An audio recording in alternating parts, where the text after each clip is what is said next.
We don't have the same visceral reaction to, say, the price of grain, even though it goes into half of everything we eat, and its price has more than doubled in recent years. Why does gasoline set off different, shriller alarms than other things we consistently buy? Perhaps that's our human intuition, an evolved sense that there's more to a situation than the mere face of it. It turns out that our sense of intuition, honed by millennia of survival, is quite canny. The inexorable rising price at the pump represents several worlds of change beyond smaller cars and more cumbersome gas station charges. The price of oil, and thus gasoline, affects our lives to a degree few realize. It's not just the BP or Shell portion of your Visa bill. It's the bricks in your walls, the plastic in your refrigerator, the asphalt on your roads, the shingles on your roof, the synthetic rubber in your ball. With every penny that gasoline moves up, so too does the price of most things we consume. Stop what you're doing. Look around. Look on your desk, at your shoes, at your shirt, at your windows, your kitchen.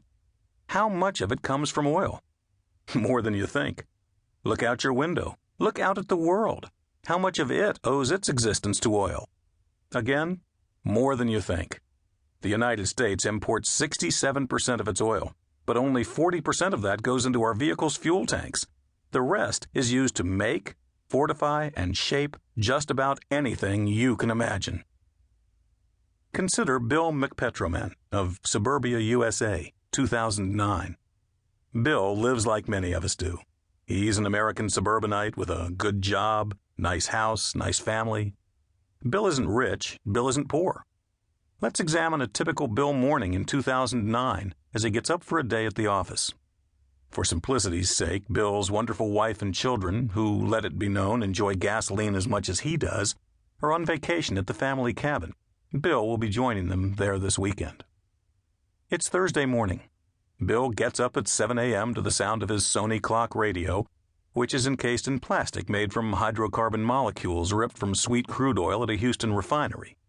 Just about everything plastic in our lives is made in a similar process with one main source: oil and its derivatives. Bill rolls off his sheets and puts his feet on the carpeted floor, whose fibers are made of nylon, one of the original and most successful plastics made from petrochemicals. He pads to the bathroom and puts a hand on his bathroom countertop, made of DuPont's Corian, a common household countertop material that is largely acrylic. DuPont makes Corian with a series of bonds between pigments, binders, and polymethyl methacrylate, a petrochemical which of course comes from an oil refinery.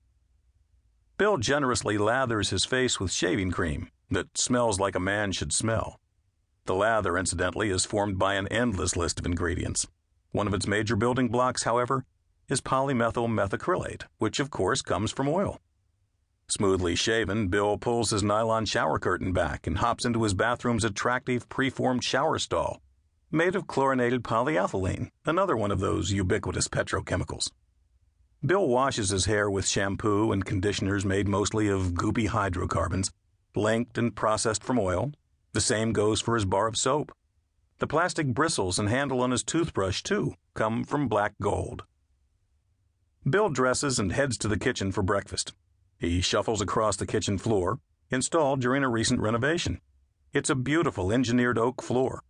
This kind of floor holds up to all sorts of abuse and features a thin layer of oak, about 1/8 of an inch, glued on top of a rigid and burly pad of plywood. This common type of floor earns higher durability ratings than pure wood. It's held together with binders and glue that come almost exclusively from petrochemical plants processing crude oil. Bill puts his coffee cup and cereal bowl down on his new kitchen countertop, which is man-made stone called silestone. It's quite dazzling. The 1¼ inch thick silestone slab is made of 95% quartz and 5% polymer resin. The resin, again, comes from oil. There isn't much in Bill's kitchen, in fact in his whole house, that doesn't trace some aspect of its origins to the grinding cacophony of an oil well. The same can be said for where Bill lives, a suburb 30 miles from the center of Chicago.